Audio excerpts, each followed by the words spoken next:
let's start with some kind of, I prepared affiliate Mythbusters rapid fire for you. I will throw you a statement and you will tell me myth or fact. Okay, let's start from this. Okay, the first one. Affiliate marketing is only for big established brands with huge budgets. Myth or fact? Myth. Affiliate marketing is just set and forget a revenue stream. Definitely myth. Okay. All affiliates are coupon sites or cashback platforms. Again, myth. Okay. The more affiliates you have, the more sales you will generate. Actually, fact. Okay. But it's a mix. So it Depends. depends what kind of affiliates, but it's actually fact. So yeah. Okay.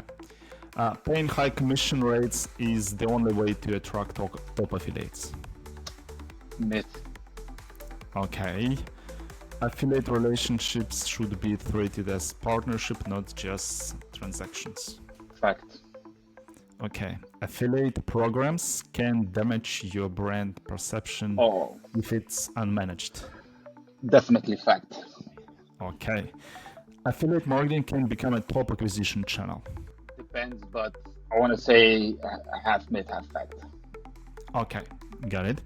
Setting up an affiliate program is too complicated and requires extensive technical knowledge. Myth. Okay.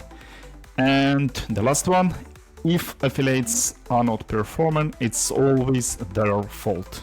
Yeah, that's a fact. 100%. No, I'm kidding. It's a myth. Okay, got it. Well, and again, welcome to our Tapfiliate Growth Lab. I think epic podcast episode with I think endowed guru of affiliate marketing for sure. I think I will call you a legendary Istvan Turpoi, aka that affiliate guy. welcome Istvan. Yo, thank you.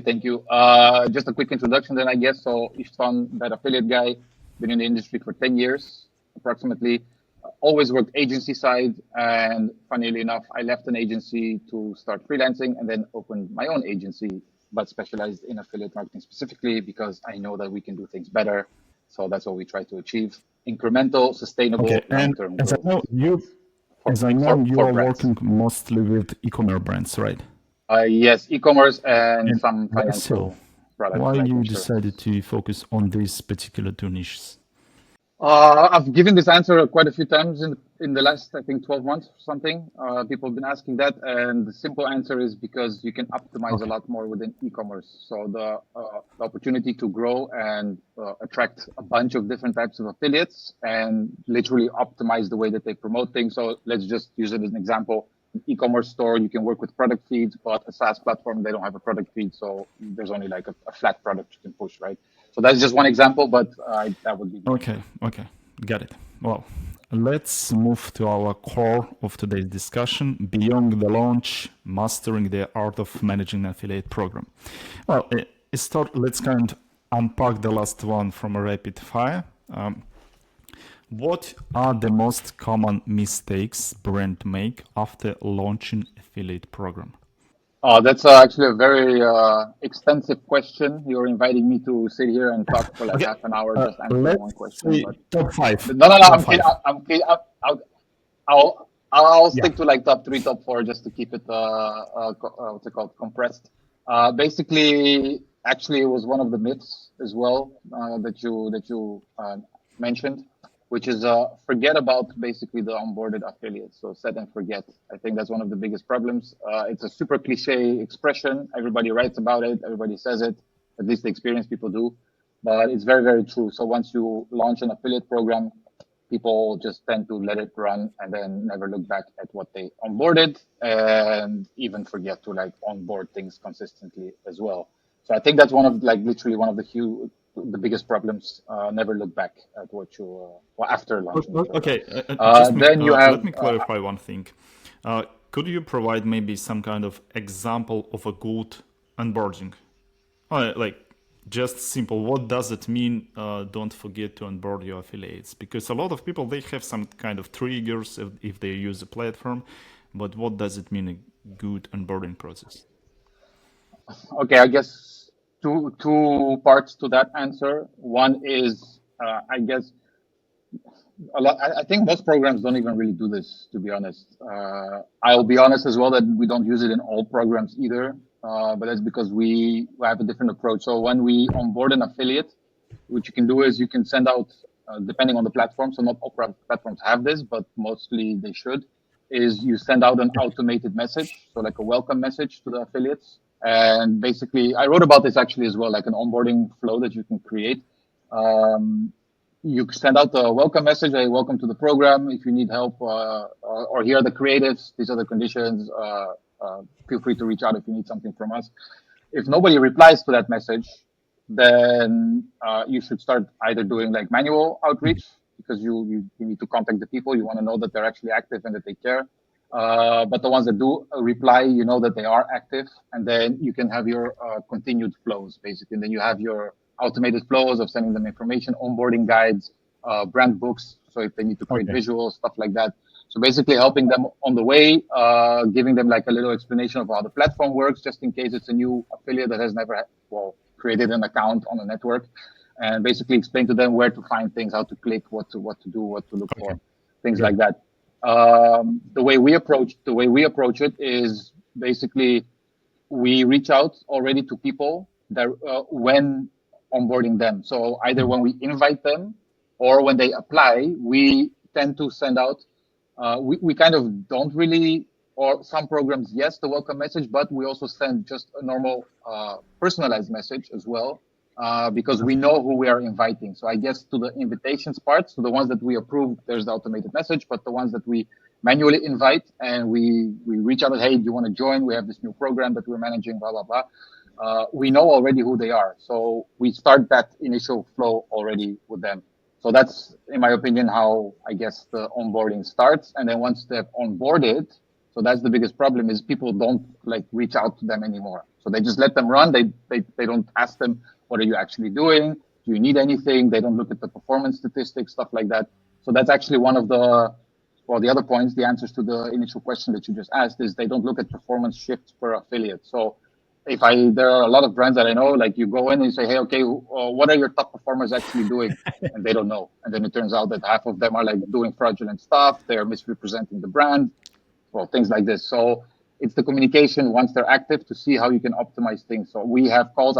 This morning, I had literally 3 different calls with some of our top affiliates for one of the brands because I needed the status updates. So you need that communication. And also when you launch an affiliate program, you shouldn't especially when you launch, when you want to scale like quickly and you want to activate affiliates, don't let affiliates wait for like weeks before you approve their validation, so their applications. So you need to check in, I would say daily even. Don't do it Yeah. automatically Yeah. because things will slip through the cracks. You actually need to vet your affiliates. I don't care what other people say. The automation process using AI, all these flows, it's all fun and games, jumping on the hype and like using this terminology to like be relevant. But it actually is much more broken than people would like to admit. And the manual vetting process is something that you really should be doing. So when you launch a program, don't expect all of a sudden to have 50 active affiliates. You need to actually approve them and talk to them, vet them, and then get them live in the best possible way. So I think those are like the top 3 things is literally the onboarding and then the communication with them once they are onboarded to see how you can optimize things. And I guess let's just throw in a number 4 is they forget to like update creatives. I don't know. They create one basic banner set and then 2 years later, it's still the same banners from 2 years ago. So Yeah, but it's just about creatives, I think like actually a lot of affiliates they using their own banners, images, videos, and etc. etc. And I think it's where exactly like this relationship goes on because if they need something, I think a lot of brands they open to communication, but if no one asked about banner, and for example, I can see in our platform in Tapfiliate, I can see a statistic of using the banner and etc. etc. And a lot of them not just used at all. Why should they create a new one creatives if no one use it? You know?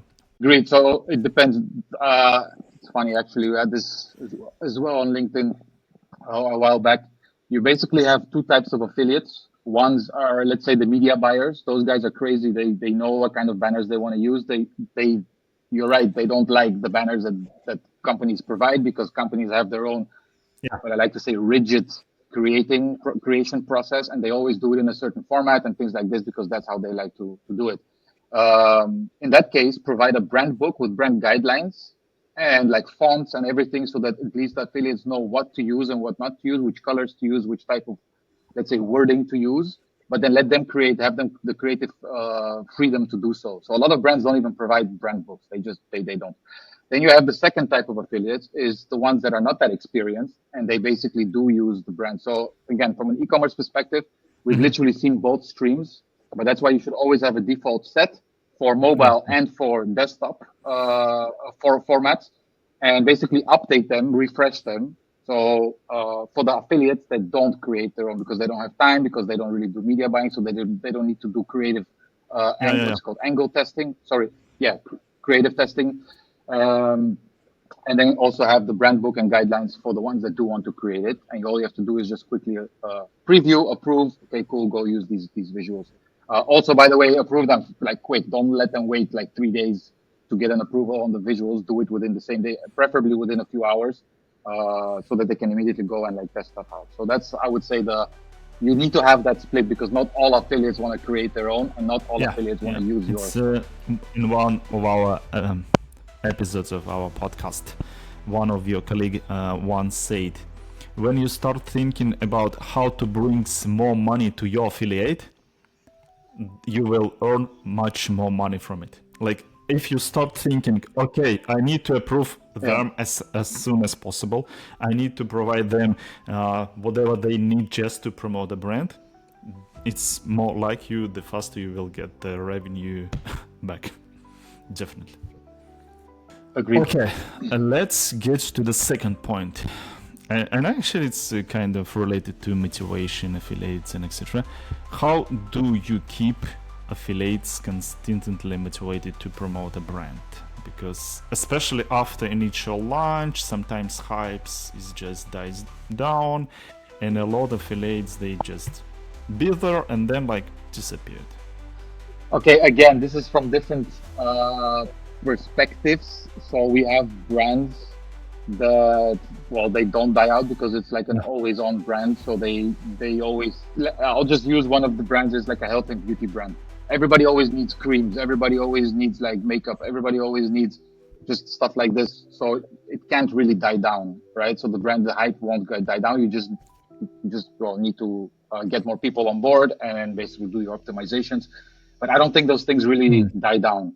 However, if you have only a select amount of affiliates that you work with, it can die down because they have already tested your current angle of your website, let's say, so your landing page, your offer, different creatives, and then they're like, okay, some things need to change. So, for example, you need to increase your payouts. You need to actually create a new funnel. So, I had this discussion with another guy as well, um, media buyer, launched for one of the insurance brands, and he literally said, "Yeah, your funnel is shit. So it's just not converting. Your offer is not urgent enough. Like you can't. It's not going to convert. We're sending like high quality traffic, but it's not converting."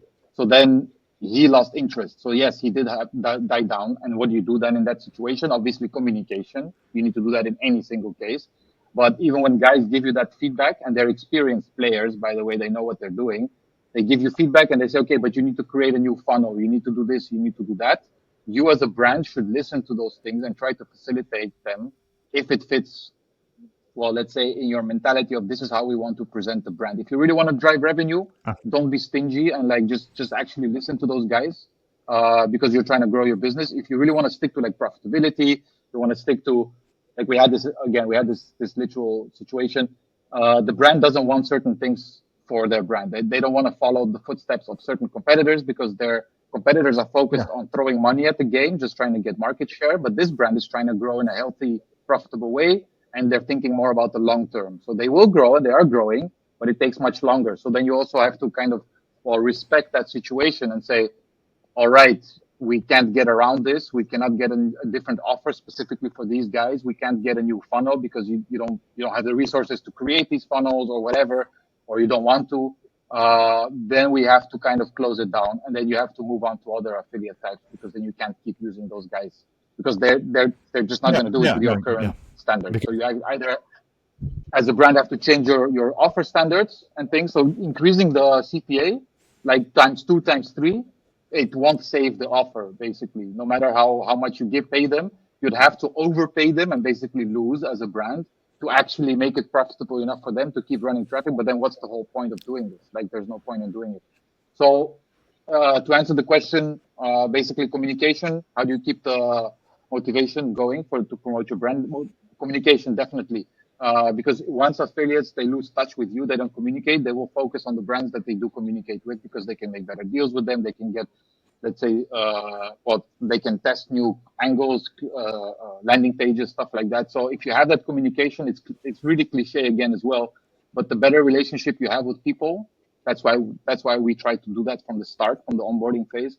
The better you're gonna have them stick with you as a brand because they like you as a person as well. And if the results are good enough, you can get away with a lot of things that you couldn't if you didn't have that relationship. So basically, communication, give them what they want, support. If they need something, always be there for them. That's literally how you should do it, and just keep testing things. So give them also if you have a new product launch, give them a special offer on that new product launch so that they can be one of the first mover advantages. Let's say, sorry, so that they can enjoy the first mover advantage by promoting that product that, for example, nobody else is really pushing yet.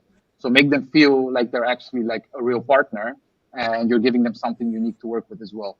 So you need to like become, I would say, almost say become their friend, feed them with as much information as possible, and always try to think how you can improve Yeah. their EPCs because EPC is one of the most important things for affiliates. If they aren't earning enough on your brand, they're not Yeah. going to promote it, no matter how much communication you have, no matter how much relationship. They will take it for a while, but then they'll say, "Yo, guy, I really like you, man, but if it's been 3 months and we're still not making money, like I have to move on. I'm sorry." So I think that's the biggest thing, and the testing stuff is definitely a big part as well, especially with the bigger, let's say, media buyers. I think in this case, a lot of brands, they really forget about that.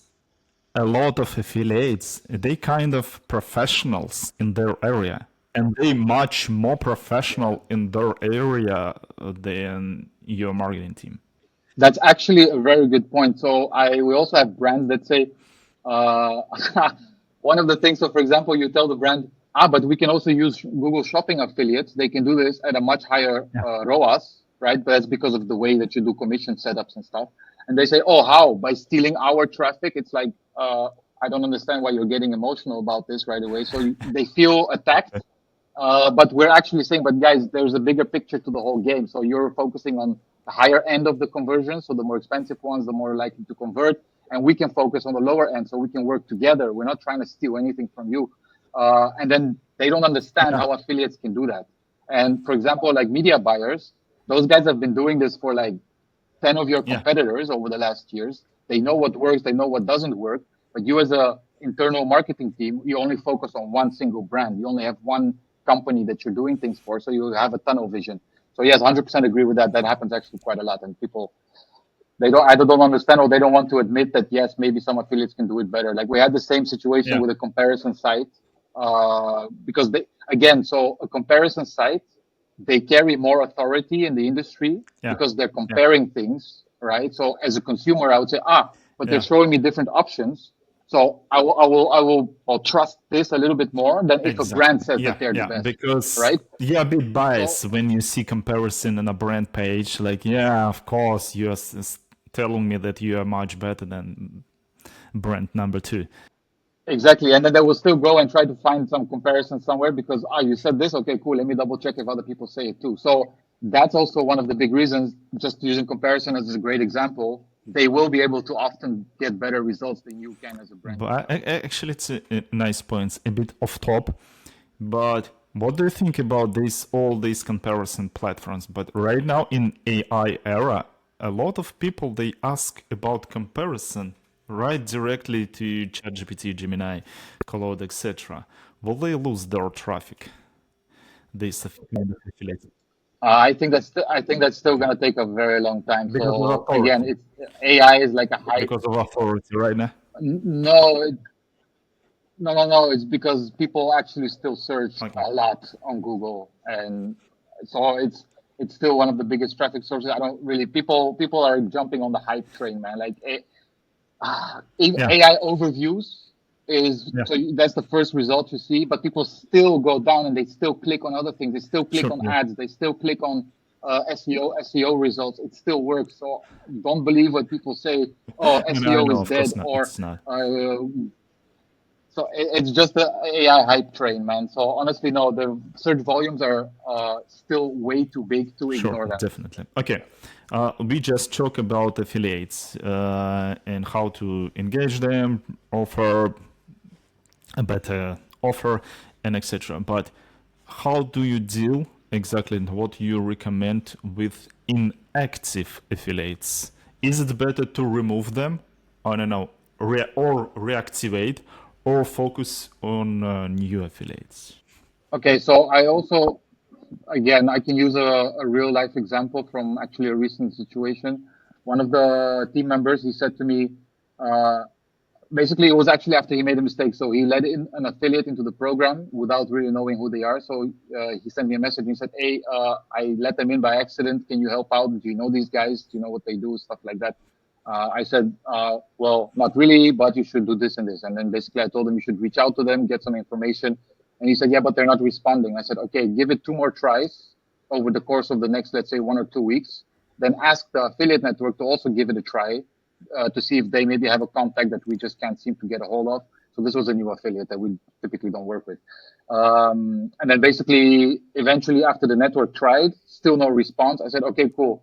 Uh, these guys are already sending traffic, so let's take a little bit of a risk here. Let's check first of all if the sales are valid." So then we also did some checks. We're like, okay, what's the click to conversion time? Yeah, Basic things like are the things coming from different IP addresses? Is the country of that IP address matching with the country of promotion where we're actually doing the sales? So is it technically like a legit sale, or is it like fraud, cookie stuffing, stuff like this? Okay, no, looks fine. All right, let's wait for the sales validation period. Let's see if the sales actually get approved, if they're legit, real sales. And after that, we can make a decision. We can either just keep them on for now and keep trying for a while. But if the numbers already show something that, might be indicating, okay, this is weird, we can't really find information on what they're actually doing. By the way, we also have ad fraud monitoring in place. So we can check if they do brand bidding, if they do ad hijacking. They haven't popped up in anything like that. So there is no indication for us that says we have to remove them, regardless of them sending or traffic or and generating revenue through the network, unless we have those indicators. Okay, there's some foul play stuff going on here.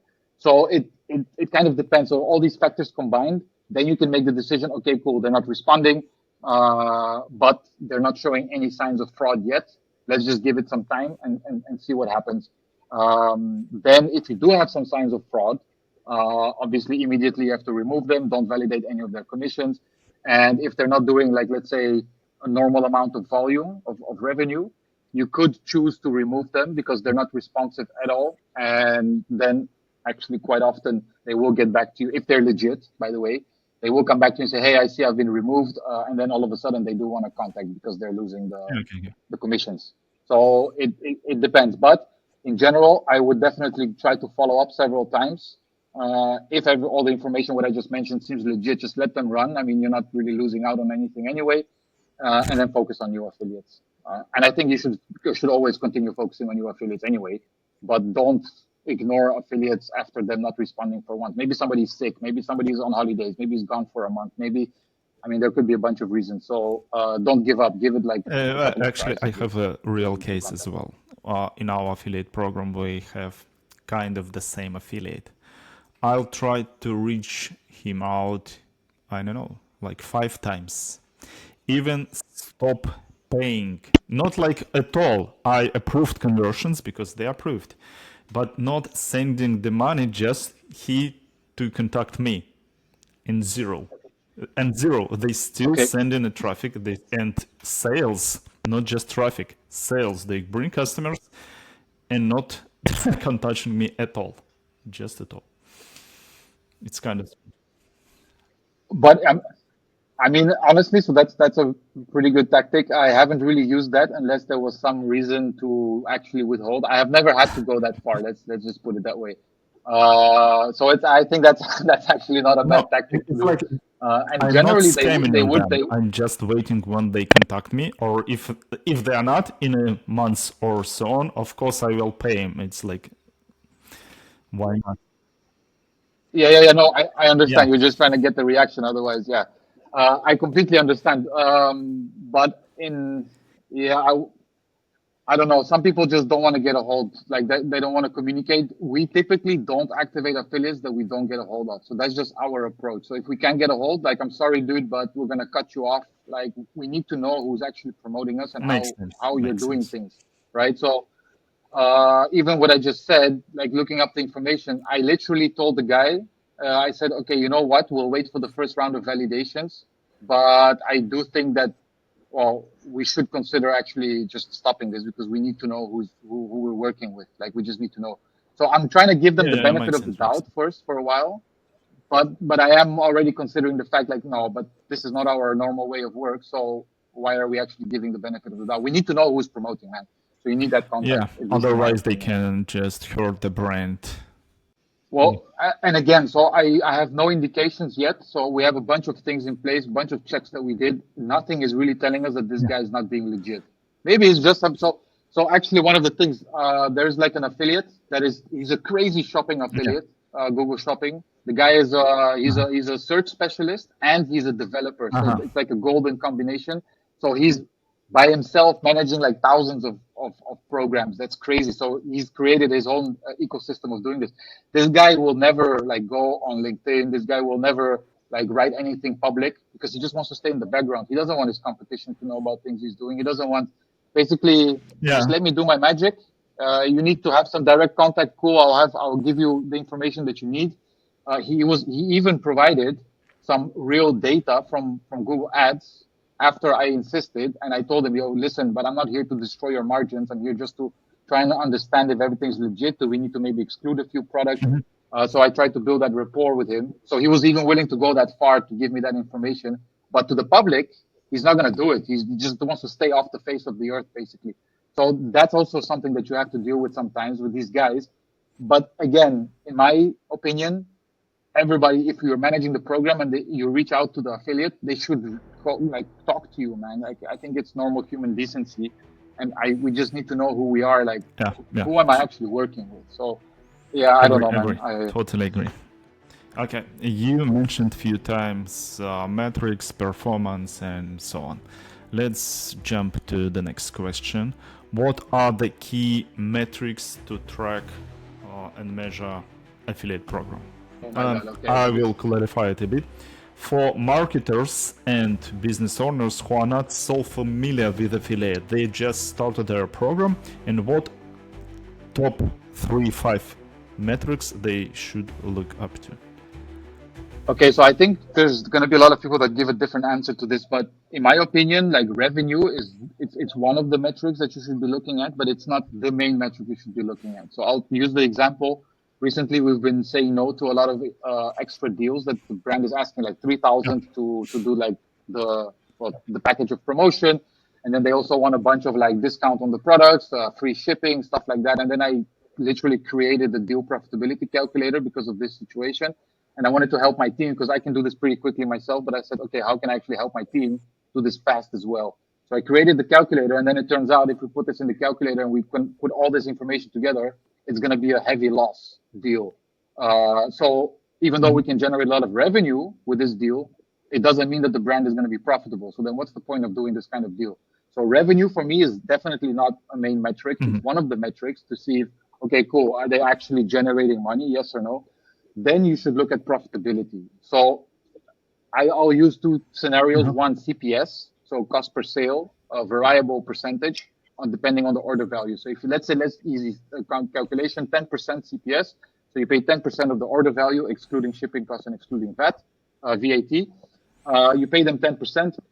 You know that you have a 10 ROI basically. So it's always going to be, if your margins are, let's say, at like 60%, so your profit margin is 60% and you're paying 10% commission, you're still running a profitable business. But once you start overpaying on that CPS, you might not be doing a profitable business. So you should check at which can I increase my CPS for this affiliate to get that initial sale in without damaging my profitability of the brand. So that's one of the things as well. So You look at how are they performing. Okay, they're stuck at like, let's say 5,000 revenue. They've been doing this for 3 months now. What can we do to actually improve it? Do I need to increase my CPS? So I don't know. Let's Mhm. use a cashback platform, right? Where it's like an easy example. You say, okay, so you've been doing at 10%. Let's increase it to 15%. Logically, your users will be more enticed to then buy because they get a better cashback percentage. So then your revenue should also increase, but Yeah. it doesn't hurt our profitability. If you do a CPA deal, I think there you should also look a lot more at Yeah. lifetime value of a customer lifetime value. So which of your affiliates is bringing the more valuable sales? First of all, average order values. If one guy is doing, let's say, 40 euros average order value and another one's doing 200 average order value, obviously you want to put more focus on the 200 average order value guy because he's already just putting more money in the bank for every conversion that he does. And then we can also look at, okay, but the amount of sales from that guy are much less than the guy that's doing 50 or 40 euros average order value. Uh, so if we scale his traffic, he might, and he's already doing, let's say, 10 times more sales, and eventually he's doing more revenue as well. So you need to look at a combination of um, how much traffic. So what's the Mhm. conversion rate of the affiliates for the traffic that they're sending? Can we improve this conversion rate? Do we get better placements? Do we maybe need to use different promotional methods from them?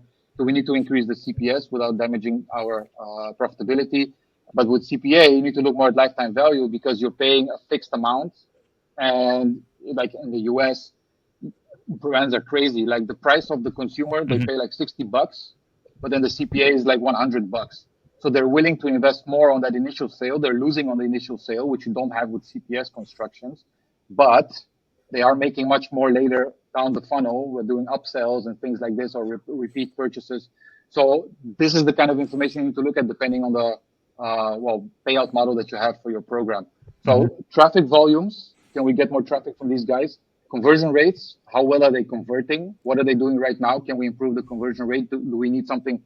Or can we Mhm. first you look at the affiliate? What can they do to improve this? And otherwise, you need to again, what we're going back to the first thing is test new funnels, test new creatives, test new bunch of stuff. But then you need more development things on the brand side. So you're actually touching more the brand's ecosystem. That's like a 2.0 step. So once you've reached a certain point where you can't do that anymore, you need to do that. And for CPA, you just look more at lifetime value type of metrics. So yeah, traffic, conversion rates, revenue volumes, profitability, It's really nice to customer know lifetime it, value. and actually I'm a bit wondering how many brands allow to track actions, not CPA, not just sales, but action. Because like, why I'm wondering, I know that there is a big difference and a big gap between putting a cart, like start purchasing process, and click pay. How many brands track and allow their affiliates to track this conversion? Conversion from putting in a So cart and events pay. basically. So Like, and do you track this by affiliates as well? Because, for example, one affiliate bring, I don't know, potential 1,000 visitors who uh, discovered a lot of products, put in a cart, but never paid, or not paid, but something has happened. And do you check brand side or affiliate side in this matter? Because I think a lot might be some technical issue from a brand side, and they not just convert because I don't know something is broken inside the website.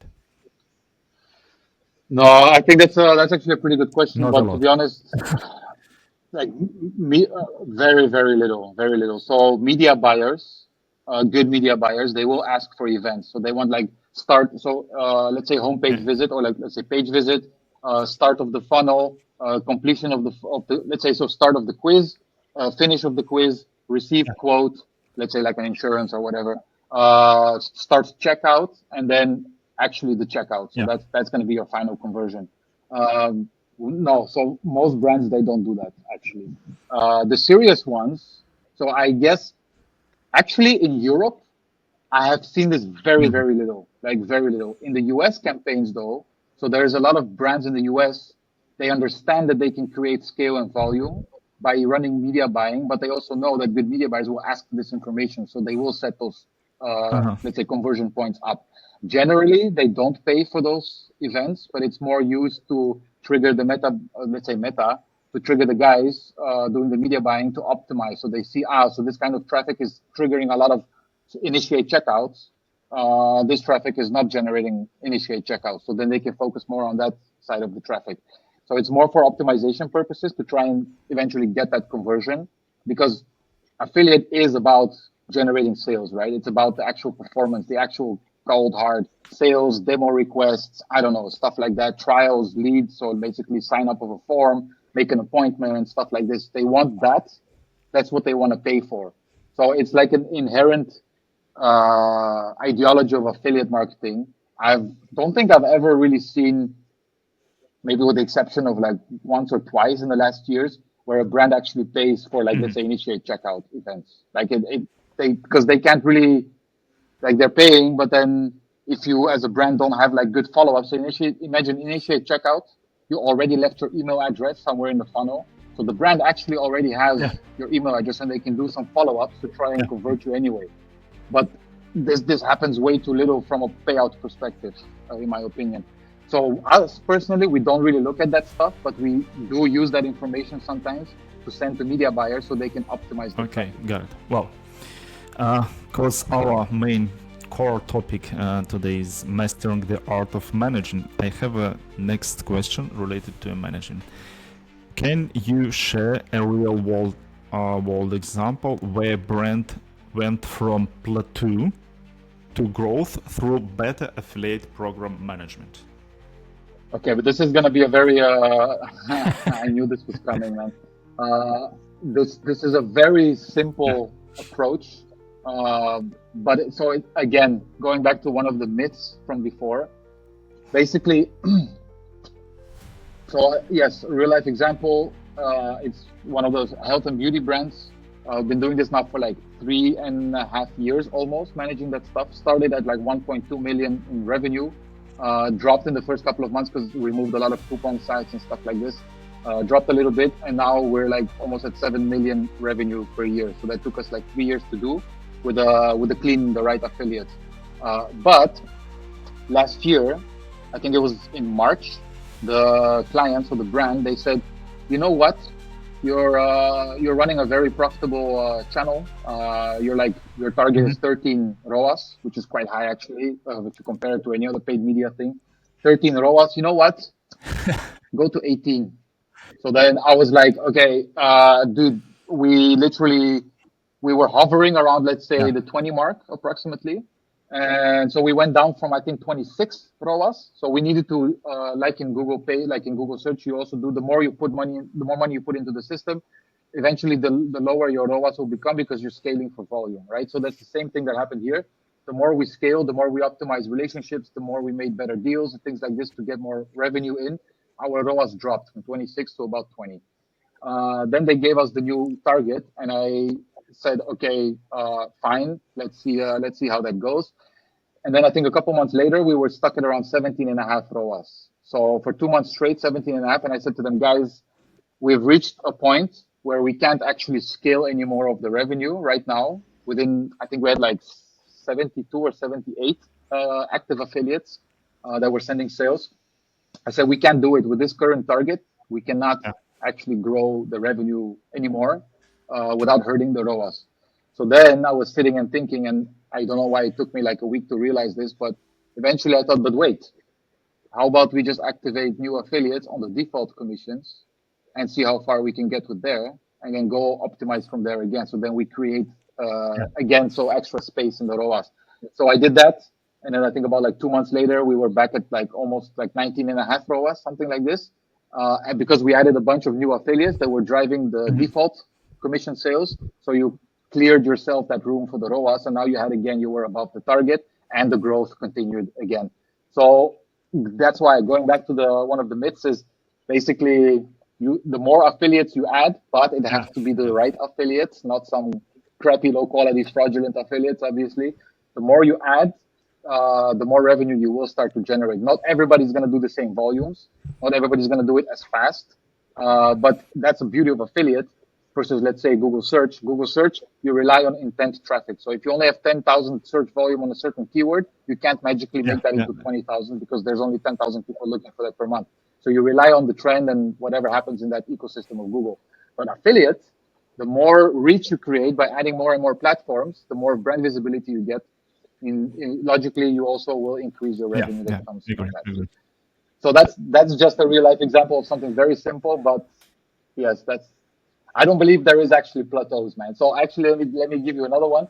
Um, for example, imagine that now we've literally exhausted every single affiliate in the market. So let's say the Netherlands. Let's just use that as an example, or in France or Germany, whatever. We used all the affiliates that are possible. And by the way, that's also not really a plateau because Yeah, there will always be new affiliates coming up. They always create new sites. There's always going to be a new media buyer coming into the game. So you will always have somebody to add, basically, right? But imagine that we do have that and we can't add anything else anymore. Then you have to start changing certain things. Like you really have to test new offer variations. You really have to optimize the conversion rate on the website so that your traffic that you're sending matters and well is valued more. So that's when you get into that situation. So again, there is no real plateau. It just depends on your on efforts. how you look at it. How more efforts you put on this Yeah, channel. That is why you need a exactly. dedicated affiliate manager to manage all your affiliate programs. The same A hundred I don't know, percent. paid acquisition specialist or ACO specialist in your team, generalist, T-shaped marketer can't do it properly because it's a different channel. It's a like more partnership relationship channel. So yeah, I guess to summarize this all would be, guys, don't forget to communicate with your affiliates. Try to at least with your top affiliates. Oh, by the way, don't forget about the small guys either. So don't just contact your top guys. Also look at the smaller ones. So if somebody is sending, I don't know, like 200 clicks, but you see that. So this is actually a real life situation case from like 10 years ago when I started my internship. The first thing I did was I looked at the statistics and I was looking. Okay, these guys are the top. They're sending a lot of traffic. The conversion rate Okay. is like benchmarks or average, whatever. But let's just look down at the list a little bit. Then I saw like a number, I don't know, like number 23 or something. It was way down the list of the top five. I looked and I said, wait, he's sending 200 clicks, but his conversion rate is like 4 times higher than the number one guys. So he has a very dedicated user base, or he's reaching really Yeah. active people. So what I did is I signed up to the newsletter as a consumer for that affiliate, literally on their platform. And I tried to just become or step into the Yeah. mindset of the consumer that's potentially visiting this website. And I realized I waited for the first newsletter and I saw that the brand that we were representing, it was like on position 5 or 7 or something like this in the newsletter. And I called the guy up or I wrote to him, I don't remember. I said, okay, look, if I increase your Yeah. CPS, because we had the room to do so again, right? If I go from 4% to 6%, can you give us the number one spot in the newsletter? And can you place us in the number 1 or 2 spot on your homepage in your deal stuff? He said, okay, cool, let's do it. So literally within 1 month, we had a 1,800% revenue increase just from that little change by acting as a consumer because you notice, but he's converting. So let's Yeah. increase the traffic from this guy because his database is already very active. And then logically, if he's going to convert a lot more on the higher level of traffic too. So always look for signs like this. I would say conversion rate is a pretty good metric. Sorry that I didn't really answer it before, but conversion rate's a really good metric to find out how relevant. So yeah, so how relevant the traffic focus is of an affiliate. And if they're very high in the conversion rate but low in the traffic volume, find a way to increase the traffic volume. So for example, also comparison sites again, if they're doing this, you say, okay, but listen, I can give you a bit more money. Start focusing on PPC. Start buying traffic as well from there to increase your volume because you already have a very good conversion rate. You are reaching already the right people. Let's just help you increase that volume as well so that you can make more money. We can make more money. Everybody's happy. Stuff like that. So communicate, look at the statistics, and try to think as a consumer. Okay. Yeah, to optimize things that you're missing Was out it in that your area. top advice to brands, or you have, I don't know, in your mind the biggest advice, piece of advice to a brand when they start and would like to manage their affiliates channel? Okay, I guess I can't really resist to say this, but do not auto-validate affiliate applications and do not auto-approve conversions. Always check your CRM for validity of the conversions, especially Yeah, with sales. yeah, totally agree. And I know why a lot of brands they make all this automation and automate auto validation, auto approve, and so on. So because, for example, if they have a lot on a bunch, thousands of affiliates, it's much easier to manage. But agree when you automate everything, every affiliate, not some group of affiliate, definitely you lose a lot of money as well because of a fraud. You can never know about it. Fraud You auto approve some is this. affiliates and previously they generated you a lot of money, but then you don't know. Something might change and this affiliate who never brings fraud ever can change his mind and start Exactly. bringing you fraud or bidding on your brand. So Yeah, okay, so top advice. This is crazy, but don't basically, automate. don't auto. Sorry, so don't auto. No, no, no. Automate, but don't auto approve things. Always do your checks with your CRM and stuff. Don't. So for lead generations, use gaps to test the quality of certain affiliates. So don't let them go crazy right away. Use ad fraud monitoring tools to actually do automatic finding of like what you just said, brand bidding, you have ad hijacking, stuff like this. Use a tool. So the bigger you are, use a tool because you can't find everything manually to prevent this fraud from happening and communicate with your affiliates. Awesome. That's for sure the best advice I've ever heard.